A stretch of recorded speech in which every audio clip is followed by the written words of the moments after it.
How to share screen on Discord. Hello everybody, welcome back into the channel. In this video today I'll guide you through the steps on how you can share screen on Discord.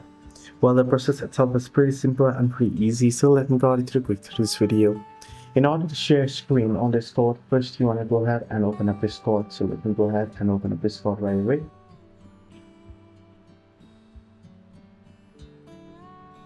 Once you have opened up Discord, you want to join a particular voice call on a particular server. So you can see voice channel, general, and you want to tap on join voice.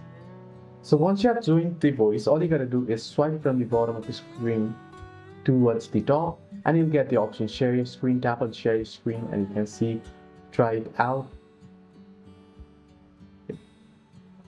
Now this is for here now. Tap on share your screen, tap on try it out, and you can tap on start now and it'll start sharing your screen. So this is how you can easily start sharing your screen on Discord or share your screen on Discord. This video was helpful. Do like and subscribe as well.